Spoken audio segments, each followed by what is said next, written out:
Hello दोस्तों, welcome to my channel IQ classes online.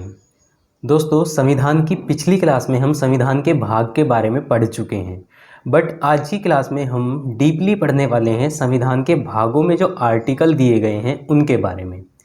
दोस्तों, मैं आपको बता दूं कि आज हम भाग 1, 2 और भाग 3 कंप्लीट करेंगे। दोस्तों, इस क्लास में मैं भाग 3 जो मौलिक अधिकारों से रिलेटेड क्लास है उस पर ज़्यादा फोकस करूंगा। आज उसमें हम मौलिक अधिकारों को हम डीपली पढ़ेंगे। भारतीय संविधान में हमें जितने भी मौलिक अधिकार दिए गए हैं उनको हम आज अच्छे से समझ लेंगे। ठीक है दोस्तों, तो दोस्तों आज की क्लास शुरू कर लेते हैं। और शुरू करने से पहले मैं आपको बता दूं कि अगर आप चैनल पर नए हैं तो चैनल को सब्सक्राइब कर लीजिए और बेल आइकन अगर आपने नहीं प्रेस किया है तो उसको भी प्रेस कर लीजिए। ओके दोस्तों, चलिए शुरू कर लेते हैं आज की क्लास। दोस्तों देख लेते हैं, यहाँ लिखा हुआ है भारतीय संविधान के अनुच्छेद। दोस्तों, भारतीय संविधान के अगर अनुच्छेद की अगर हम बात करते हैं तो अनुच्छेद को डिवाइड किया गया है भागों में। ठीक है, भारतीय संविधान में 22 भाग हैं जिनमें 395 अनुच्छेद अंतर्निहित हैं। ठीक है दोस्तों, और 12 अनुसूचियां हैं। दोस्तों यहाँ हम देखते हैं कि ये लिखा गया है भाग 1। ठीक है, भाग 1 की अगर हम बात करते हैं तो भाग 1 में संघ का नाम और उसका क्षेत्र दिया गया है। संघ का नाम और उसका क्षेत्र। ठीक है दोस्तों, संघ का नाम मतलब जो संघ है हमारा, ठीक है, ये सॉरी यहाँ मिसप्रिंट हो गया, संघ का नाम नहीं है, संघ का राज्य है, संघ के राज्य। ठीक है, संघ के राज्य और उसका राज्य क्षेत्र। ठीक है दोस्तों, ये दिया गया है। अब हम बात कर लेते हैं थोड़ी सी अनुच्छेद। इसमें कितने अनुच्छेद आते हैं दोस्तों? इसमें आते हैं अनुच्छेद 1 से लेके 4 तक। ठीक है, अनुच्छेद 4 हैं इसमें। तो पहला अनुच्छेद हमारा कहता है कि इंडिया यानी भारत बजाय राज्यों के समूह के राज्यों का संघ होगा। एग्जैक्ट यही लिखा गया है। ठीक है, इंडिया यानी भारत बजाय राज्यों के समूह के राज्यों का संघ होगा। दोस्तों इस आर्टिकल का मतलब ये है कि समूह नहीं है, ये एक संघ है, एक यूनिटी है। ठीक है, इसे अलग नहीं किया जा सकता, इसे तोड़ा नहीं जा सकता, भारतीय संघ को तोड़ा नहीं जा सकता। अगर कल को कोई राज्य उठकर ये कहने लगे कि मैं राज्य से इस भारतीय संघ से अलग होना चाहता हूँ तो ऐसा पॉसिबल नहीं है। ठीक है दोस्तों, चलिए नेक्स्ट हम देखते हैं दूसरा आर्टिकल जो है वो है नए राज्यों का गठन। ठीक है, इसमें नए राज्यों का गठन दिया गया है, बट कौन से नए राज्य है? जो भारतीय संघ का अभी हिस्सा नहीं है लेकिन फ्यूचर में अगर हो जाए तो। जैसे सपोज करो हम पाकिस्तान से कोई पाकिस्तान का हिस्सा जीत लें, युद्ध में पाकिस्तान का हिस्सा जीत लें, और अगर हम उसे शामिल करेंगे अपने भारतीय संघ में तो वो आर्टिकल 2 के अंतर्गत हम इसमें करने वाले हैं। ठीक है दोस्तों, उसके बाद हम आते हैं आर्टिकल 3 की तरफ। आर्टिकल 3 कहता है कि जो नए राज्यों का गठन है, ठीक है, या सीमाओं में परिवर्तन है या नामों में परिवर्तन आदि हैं, उन वो किया जा सकता है। बट ये कौन से वाले हैं? ये वो वाले हैं जो भारतीय संघ के वर्तमान हिस्से हैं, यानी कि जो वर्तमान राज्य हैं उनकी सीमाओं को घटाया बढ़ाया जा सकता है। ठीक है, सीमाओं से काटकर एक राज्य से 2 राज्य बनाए जा सकते हैं या नाम में परिवर्तन किया जा सकता है। तो ऐसे परिवर्तन आर्टिकल 3 के अंतर्गत किए जाते हैं। ठीक है दोस्तों, तो आई होप ये भाग 1 आपको अच्छे से समझ में आ गया होगा। अभी हम देखते हैं भाग 2। दोस्तों भाग 2 में नागरिकता के बारे में दिया गया है। ठीक है, आर्टिकल 5 से लेके और 11 तक इसमें दिया गया है। आर्टिकल 5 से 11 तक। दोस्तों 5 से 11 तक इसमें नागरिकता, भारत की नागरिकता कैसे अर्जित की जाती है, कैसे भारत की नागरिकता मिलती है, ठीक है, और कैसे भारत की नागरिकता खत्म हो जाती है। ठीक है, इस बारे में प्रावधान दिए गए हैं और एकल नागरिकता का भी प्रावधान इसी भाग में दिया गया है। ठीक है दोस्तों, चलिए अब हम पढ़ते हैं मोस्ट इंपॉर्टेंट जो हमारा भाग है, भाग 3, जिसके लिए आज ये क्लास स्पेशली डेडिकेटेड है भाग 3 की तरफ। ठीक है दोस्तों, भाग 3 जो है वो मौलिक अधिकारों से संबंधित है। और मौलिक अधिकार की अगर हम बात करते हैं तो इन्हें भारत का मैग्ना कार्टा कहा जाता है। क्या कहा जाता है? भारत का मैग्ना कार्टा। दोस्तों भारत का मैग्ना कार्टा इसे इसलिए कहा जाता है क्योंकि जो इंग्लैंड था, इंग्लैंड में सबसे पहले एक मैग्ना कार्टा नाम का एक पत्र था। ठीक है, उस पत्र को वहाँ के राजा ने जारी किया था। और वो क्यों किया था? क्योंकि उसमें उसके नागरिकों के अधिकार दिए गए थे। तो उस पत्र को क्या कहा गया था? मैग्ना कार्टा कहा गया था। और इसीलिए मौलिक अधिकारों को भारत का मैग्ना कार्टा कहा जाता है। ठीक है दोस्तों, ये इंपॉर्टेंट बात है, मैं बता देता हूँ भारत का मैग्ना कार्टा क्यों कहा जाता है इसको। और पूछा जाता है कि भारत का मैग्ना कार्टा किसे कहा जाता है, तो भाग 3 को कहा जाता है। ठीक है दोस्तों, अब भाग 3 में यानी कि मौलिक अधिकारों में हमें 6 प्रकार के मौलिक अधिकार दिए गए हैं। ठीक है, पहले ये मौलिक अधिकार 7 थे, लेकिन 7वां अधिकार, मौलिक जो अधिकार था हमारा संपत्ति का अधिकार, उसे हटा दिया गया है और उसे विधिक अधिकार बना दिया गया है, यानी कि कानूनी अधिकार बना दिया गया है। 300 कै में उसे रख दिया गया है। ठीक है दोस्तों, चलिए अब हम इसे आगे पढ़ेंगे हम कि ये संविधान से जो ये अधिकार जो है, मौलिक अधिकार, ये हटाया क्यों गया और क्या हम ऐसे और भी अधिकार हटा सकते हैं या नहीं हटा सकते। ठीक है दोस्तों, तो अभी हम आते हैं समानता का अधिकार। सबसे पहला जो हमारा अधिकार है वो समानता का है। ठीक है, समानता का अधिकार, समानता का अधिकार आर्टिकल 14 से लेके 18 तक निहित है। इसमें क्या क्या हमें समानताएं दी गई हैं, देखिए। समानता के अधिकार में हमें दिया गया है विधि या कानून के समक्ष समानता, यानी कि कानून के सामने सब बराबर हैं। ठीक है दोस्तों, कानून के सामने क्या है, सब सेम है, कोई छोटा या बड़ा नहीं है। ठीक है, इसके बाद हम बात करते हैं आर्टिकल 15 क्या कहता है। आर्टिकल 15 हमारा कहता है जाति, धर्म, लिंग, मूल वंश या राजस्थान के आधार पर, जन्म स्थान के आधार पर भेदभाव नहीं किया जाएगा। किसी भी नागरिक के साथ अगर इन चीज़ों में से जाति, धर्म, लिंग या जन्म स्थान या मूल वंश के आधार पर भेद नहीं किया जा सकता है। ठीक है दोस्तों, आर्टिकल 16 क्या कहता है। दोस्तों ये इंपॉर्टेंट आर्टिकल है, इसलिए मैं पूरी की पूरी क्लास को इसको मैं मौलिक अधिकारों के लिए ही मैंने रखी हुई है ये। ठीक है, इसके बाद हम इंपॉर्टेंट अधिकार आर्टिकल्स पढ़ लेंगे। ओके, 16 में दिया गया है लोक नियोजन में अवसर की समता, यानी कि जो सरकारी नौकरियां हैं उनमें जो अवसर है वो सबको समान दिया जाएगा। ऐसा नहीं है कि कोई सरकारी अफसर अपने जो अपने रिलेटिव्स को के लिए उनको बैठा दे वहाँ पर बिना किसी को बताए, यानी कि वो जो भी भर्ती आएगी वो पब्लिकली सबके लिए पब्लिश की जाएगी। ठीक है दोस्तों, उसमें सबको अधिकार है भाग लेने का। ठीक है, तो ये है सार्वजनिक रोजगार के मामलों में समानता, इसे हम ये भी कह सकते हैं। ओके दोस्तों, इसके बाद अस्पृश्यता का अंत आर्टिकल 17 में दिया गया है, अस्पृश्यता का अंत या छुआछूत का अंत। ठीक है दोस्तों, अब इसके बाद हम बात करते हैं आर्टिकल 18 की। आर्टिकल 18 में दिया गया है दोस्तों उपाधियों का अंत। उपाधियों का अंत, हम कोई भी उपाधि नहीं धारण कर सकते हैं सिवाय शिक्षा के या सेना से संबंधित जितनी भी, या जो भी सम्मान हमें दिए जाते हैं, पद्म भूषण, विभूषण, इनके अलावा हम कोई भी उपाधि नहीं धारण कर सकते हैं। जैसे अगर हम बात करें कौन सी उपाधियों की बात की जा रही है, यहाँ उपाधियों की बात की जा रही है। जैसे अगर हम बात करते हैं तो राजा राम मोहन राय की। ठीक है, राजा राम मोहन राय को जो राजा की उपाधि दी थी वो उपाधि थी, एक राजा की उपाधि थी। या बहुत सारे इन्वेडर्स हुए हैं, जो अगर हम बात करते हैं तो अलाउद्दीन खिलजी की अगर हम बात कर लेते हैं तो अलाउद्दीन खिलजी ने भी अपने आप कई तरह की उपाधियां धारण की थी।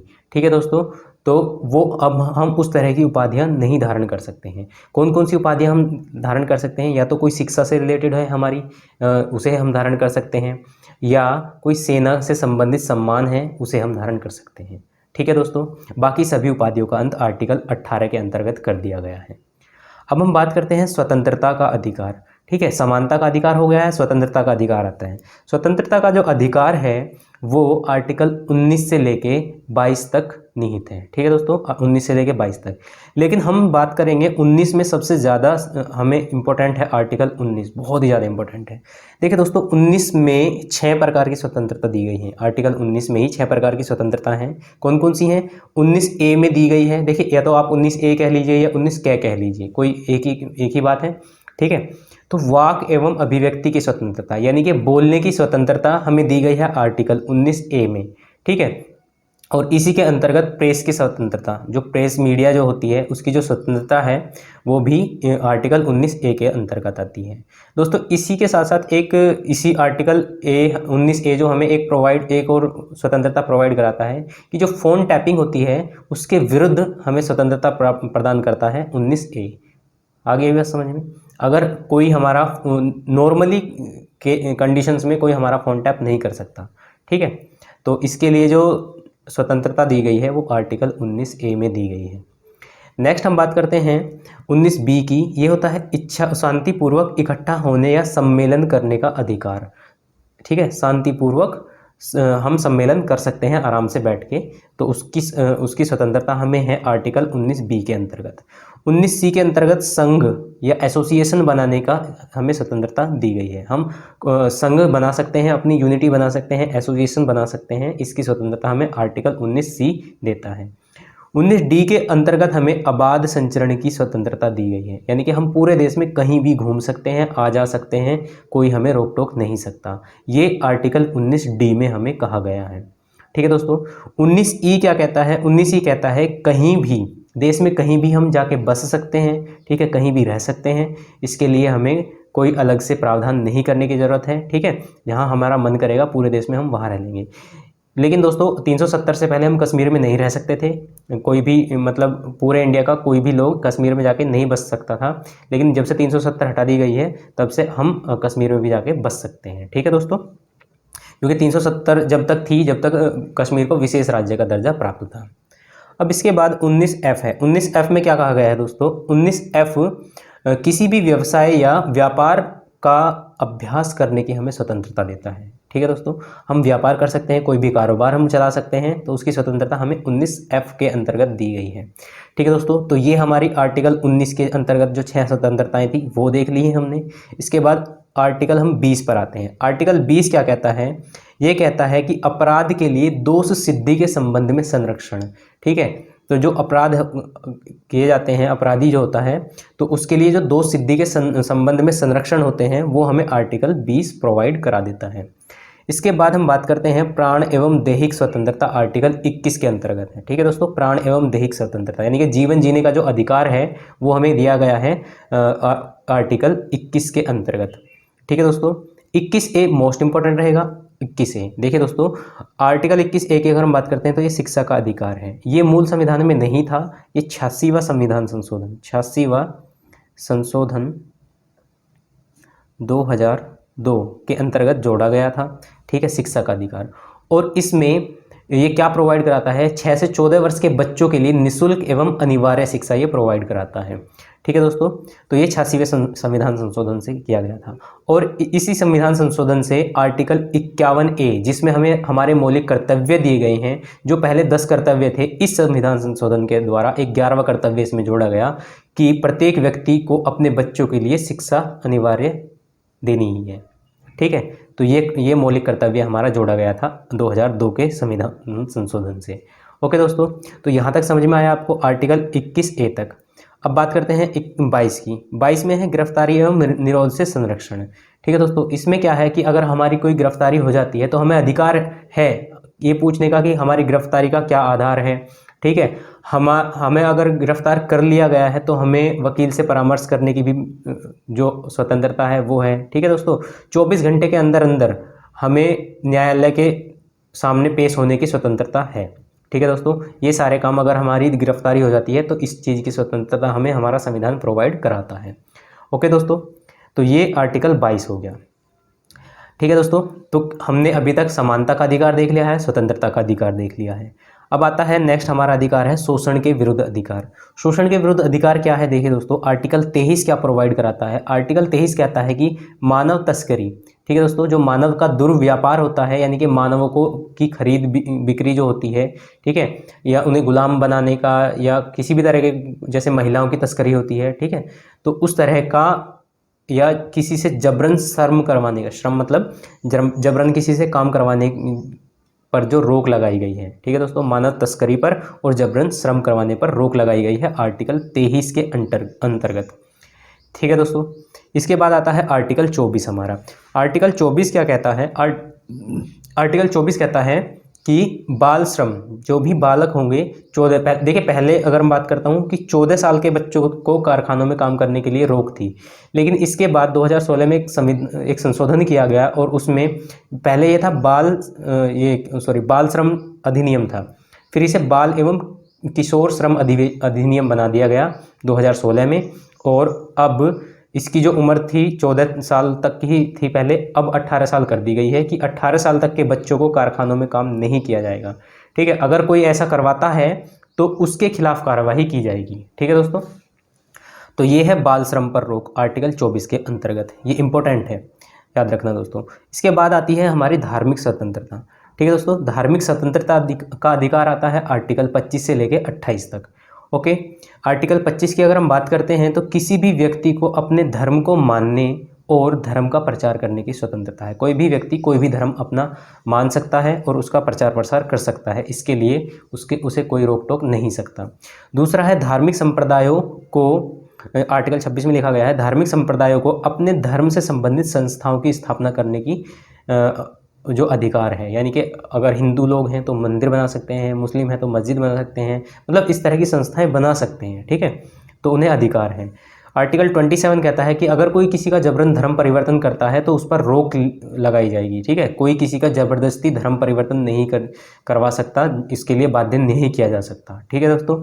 तो ये आर्टिकल 27 हमें प्रोवाइड कराता है। नेक्स्ट हम बात करते हैं 28 की। तो आर्टिकल 28 क्या कहता है? ये कहता है कि किसी भी व्यक्ति को किसी शिक्षण संस्थान में कोई धार्मिक शिक्षा हेतु बाध्य नहीं कर सकता। ऐसा होता है कि हम किसी शिक्षण संस्थान में जा रहे हैं, ठीक है, हिंदुओं को मतलब फोर्स कर दिया कि तुम्हें कुरान पढ़नी है, बाइबल पढ़नी है, इसे फोर्स नहीं कर सकते, अपनी मर्जी से पढ़ लीजिए, लेकिन फोर्स नहीं किया जा सकता, ठीक है दोस्तों। अच्छा जी, ये हो गया हमारा धार्मिक स्वतंत्रता का अधिकार। अब आते हैं हम संस्कृति एवं शिक्षा संबंधी अधिकार हैं आर्टिकल 19 से 29-30 में, ठीक है दोस्तों, 29 और 30 में है। देखिए इसमें 29 की अगर हम बात करें तो स्पेशली अल्पसंख्यकों के कोई हितों की सुरक्षा की गई है इस आर्टिकल में 29-30 में, ठीक है दोस्तों, इतना इंपॉर्टेंट नहीं है ये। आगे बढ़ते हैं, सबसे ज़्यादा इंपॉर्टेंट है ये आर्टिकल जो मैं अब आपको पढ़ा रहा हूँ, संवैधानिक उपचारों का अधिकार, आर्टिकल 32, ठीक है दोस्तों। इसमें क्या है, इसे पहली बात तो डॉक्टर भीमराव अंबेडकर ने संविधान की आत्मा इसी को कहा है, ठीक है दोस्तों। संविधान की आत्मा किसको कहा है? भीमराव अंबेडकर ने आर्टिकल 32 को। क्यों कहा है? क्योंकि ये हमारे मौलिक जो अधिकार हैं, मौलिक अधिकारों का जो हमारा वो है मौलिक अधिकार हैं, उनके संरक्षण को का भी मौलिक अधिकार कर दिया गया है, ठीक है, यानी कि उनके संरक्षण हमारा मौलिक अधिकार है, हमारे मौलिक अधिकारों का संरक्षण हमारा मौलिक अधिकार है। ये आर्टिकल 32 हमें प्रोवाइड कराता है कि अगर हमारे मौलिक अधिकारों का हनन होता है तो हम आर्टिकल 32 के तहत क्या कर सकते हैं? न्यायालय में जा सकते हैं, परिवर्तन उन्हें करा सकते हैं, ठीक है दोस्तों। इसके अंतर्गत रिट जारी की जाती है, रिट के साथ साथ मौलिक अधिकारों को लागू करने के उपाय इसमें बताए गए हैं। इसके अंतर्गत देखिए दोस्तों, आर्टिकल 32 के अंतर्गत सुप्रीम कोर्ट यानी कि सर्वोच्च न्यायालय को ये अधिकार है कि वह 5 प्रकार की रिट जारी करता है इसके अंतर्गत, ठीक है दोस्तों। और आर्टिकल 226 के अंतर्गत हाई कोर्ट्स यानी कि उच्च न्यायालयों को अधिकार दिया गया है कि अगर कुछ ऐसा होता है कि मान लो मौलिक अधिकारों जो हैं उनका हनन हो रहा है या उन्हें अल्प किया जा रहा है, तो ऐसे अगर कोई कानून आता है, बनता है, तो उसे अवैध घोषित करने का अधिकार दिया गया है सुप्रीम कोर्ट को आर्टिकल 32 के तहत और हाई कोर्ट को आर्टिकल 226 के तहत, ठीक है दोस्तों। अब बात आती है कि हमारा संपत्ति का अधिकार हमारा मौलिक अधिकार था, तो वो क्यों हटा दिया गया? दोस्तों वो इसलिए हटा दिया गया, देखिए दोस्तों, सपोज करिए आपका घर है कहीं पे और वहाँ से आपके घर के बीचों बीच से एक रेलवे लाइन निकलनी है। क्या निकलनी है? रेलवे लाइन निकलनी है या सड़क निकलनी है। और क्योंकि उस टाइम पर आपका संपत्ति का अधिकार आपका मौलिक अधिकार है, तो आप क्या कहोगे कि मैं अपने घर को नहीं बेच रहा हूँ, ठीक है। तो उससे क्या होगा? क्या रेलवे लाइन तुम्हारे घर से फिर बगल से निकालनी पड़ेगी या सड़क जो होगी तुम्हारे घर से ऐसे घुमा के निकालेंगे वो? दोस्तों इससे क्या होगा कि राष्ट्र का जो विकास है उसमें बाधा आती है, ठीक है। तो इसलिए इसको हटा दिया गया, एक कारण तो ये रहा दोस्तों। और हटाया कैसे? हटाने की प्रक्रिया क्या है? हटाने की प्रक्रिया ये है कि देखिए दोस्तों, संविधान का संशोधन दिया गया है आर्टिकल 368 में, ठीक है, 368 में संशोधन की प्रक्रिया दी गई है। तो संशोधन की प्रक्रिया जो है उसमें ये कहा गया है कि संविधान जो मौलिक अधिकार हैं, अगर कोई 368 के तहत संविधान में संशोधन करके मौलिक अधिकारों को अल्प करता है या उसमें संशोधन करता है, तो उस जो 368 के तहत जो संशोधन किया गया है उसे चुनौती नहीं दी जा सकती, ये कहा गया था। तो इसी के आधार पर संपत्ति का अधिकार हटा दिया गया। बट एक मामला आता है केशवानंद भारती केस 1973 का, उसमें फिर ये व्यवस्था दी गई, उस केस में ये व्यवस्था दी गई कि इस तरह से तो आप कोई भी कानून बना सकते हैं, हमारे सारे मौलिक अधिकार खत्म कर सकते हैं, ठीक है। ये भी तो हो सकता है आप कह दें कि ये इस तरह की विधि है ही नहीं जो हमारे मौलिक अधिकारों को अल्प करती है, तो संविधान के संशोधन 368 जो है विशेष संशोधन जो हमें प्रदान कराता है, ठीक है, तो उसके तहत हमारे सारे मौलिक अधिकार खत्म किए जा सकते हैं।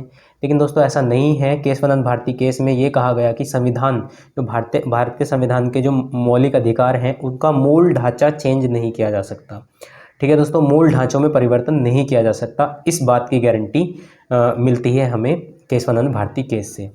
तो दोस्तों इस आर्टिकल 32 मैंने पहले बताया था बहुत ज़्यादा इंपॉर्टेंट है, क्योंकि जितने भी हमारे मौलिक अधिकार हैं उन्हें न्यायालय द्वारा परिवर्तनीय कौन कराता है? आर्टिकल 32 कराता है। ठीक है, चलिए इसमें जो सुप्रीम कोर्ट होता है वो 5 प्रकार की रिट जारी कर सकता है, और वो कौन सी रिट है एक बार हम देख लेते हैं फटाफट से। बंदी प्रत्यक्षीकरण, हैबेस कॉर्पस इसको बोलते हैं। ठीक है, परमादेश, मैंडेमस या प्रतिषेध, प्रोहिबिशन, उत्प्रेषण, सर्टिरियोरी और अधिकार प्रश्या, कोवारेंटो। ठीक है दोस्तों, ये 5 तरह की रिट जारी कर सकता है सुप्रीम कोर्ट आर्टिकल 32 के तहत। ओके दोस्तों, इसके बाद हम आते हैं आर्टिकल 34 इंपॉर्टेंट रहेगा। आर्टिकल 34 में मार्शल लॉ दिया गया है। देखिए दोस्तों, एक तो होता है राष्ट्रीय आपात। ठीक है, राष्ट्रीय आपात अलग है, उसमें भी मौलिक अधिकारों को कम कर दिया जा सकता है, खत्म कर दिया जा सकता है। ठीक है, इमरजेंसी के टाइम पे। लेकिन एक है मार्शल लॉ। मार्शल लॉ अलग है, राष्ट्रीय आपात से अलग है, इसमें भी मूल अधिकारों पर प्रतिबंध लगाया जा सकता है। ठीक है दोस्तों, तो मार्शल लॉ और राष्ट्रीय आपात से अलग होता है।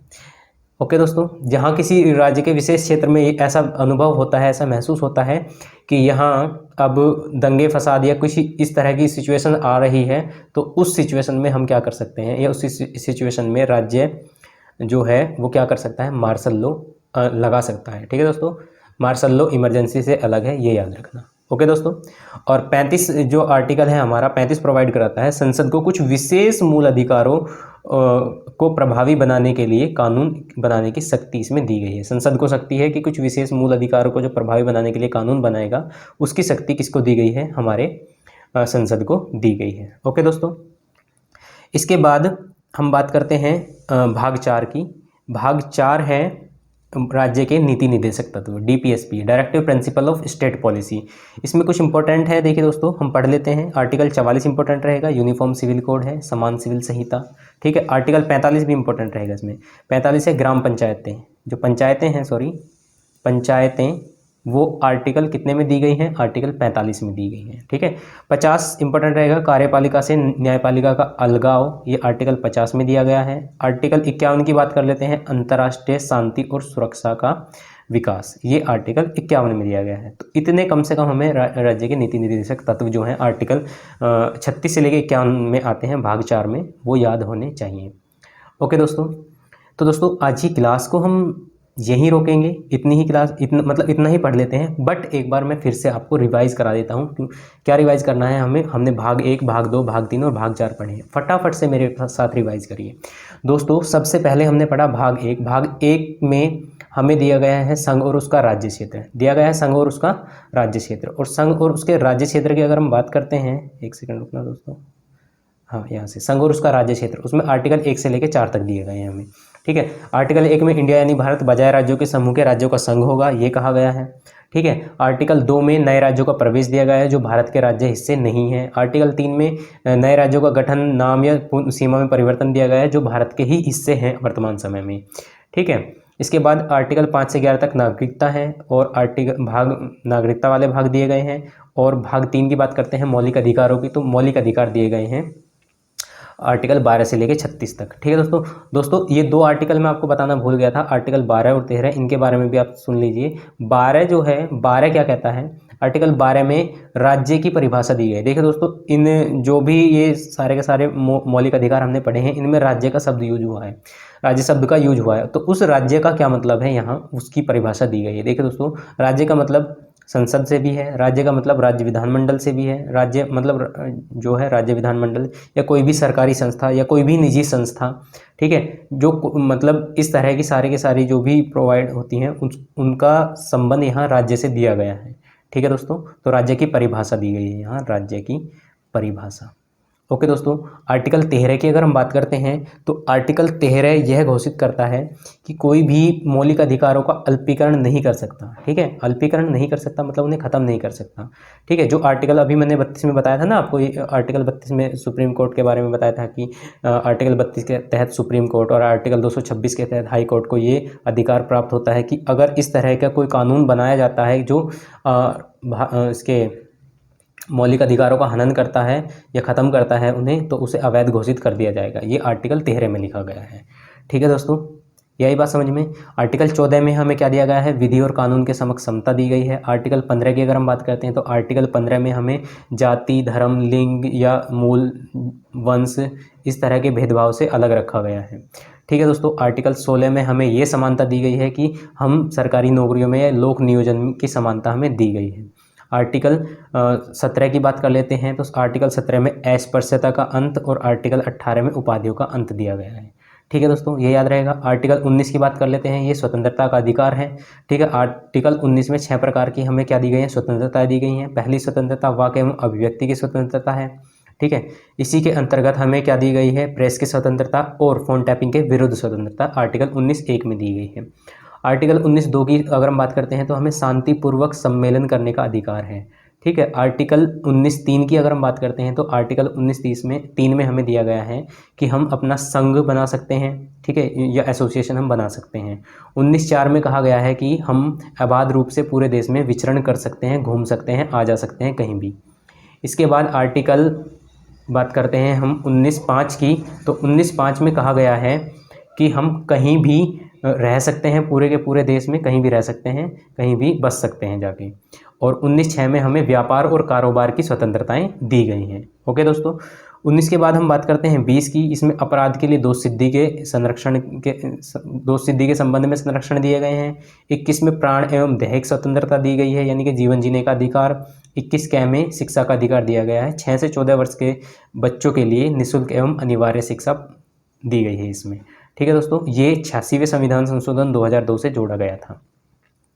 22 की बात कर लेते हैं तो गिरफ्तारी एवं निरोध से संरक्षण दिया गया है। किसी की गिरफ्तारी हो जाती है तो उसे ये अधिकार है कि ये पूछेगा कि किस आधार पर मुझे गिरफ्तार किया गया है। अगर गिरफ्तार किया गया है तो उसे वकील से परामर्श करने का अधिकार है। उसे 24 घंटे के अंदर सुप्रीम कोर्ट में पेश होने का अधिकार है। ठीक है दोस्तों, ये है। इसके बाद आते हैं शोषण के विरुद्ध अधिकार। शोषण के विरुद्ध अधिकार 23 और 24 में दिए गए हैं। मानव तस्करी आर्टिकल 23 में दी गई है। मानव तस्करी या दुर्व्यापार हम बोलते हैं जिसको, मानवों की खरीद बिक्री। ठीक है, या जबरन श्रम हम करवाते हैं, या किसी से हम जबरदस्ती काम नहीं करवा सकते हैं। आर्टिकल 23 में ये व्यवस्था दी गई है। आर्टिकल 24 में बच्चों जो पहले 14 वर्ष के बच्चों को हम काम नहीं करा सकते थे, और अब कितने वर्ष के बच्चों को दोस्तों, 18 वर्ष तक के बच्चों को हम काम नहीं करा सकते हैं। ओके दोस्तों, थोड़ा सा डिस्टर्बेंस हमारा मैनेज कीजिए।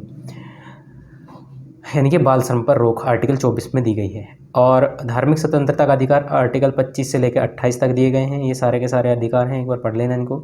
इसके बाद हम देखते हैं संस्कृति और शिक्षा के संबंधी अधिकार 29 और 30 में दिए गए हैं। 31 को निरस्त कर दिया गया था। 32 की अगर हम बात करते हैं तो इसमें संवैधानिक उपचारों का अधिकार दिया गया है। ठीक है दोस्तों, संवैधानिक उपचारों का अधिकार, इसे भीमराव अम्बेडकर ने इसे संविधान की आत्मा कहा है। ठीक है दोस्तों, और इसके अंतर्गत जो सुप्रीम कोर्ट है, सुप्रीम कोर्ट 5 प्रकार की रिट जारी करता है। वो रिट कौन कौन सी हैं, बंदी प्रत्यक्षीकरण, परमादेश, ठीक है, प्रतिषेध, उत्प्रेषण और अधिकार प्रश्न। याद रहेगा। आर्टिकल 34 में मार्शल लॉ है, और आर्टिकल 35 में संसद को कुछ मतलब जो मूल अधिकार हैं उनसे संबंधित विशेष कानून बनाने का अधिकार दिया गया है। ओके दोस्तों, चलिए नीति निर्देशक तत्व भी हम देख लेते हैं।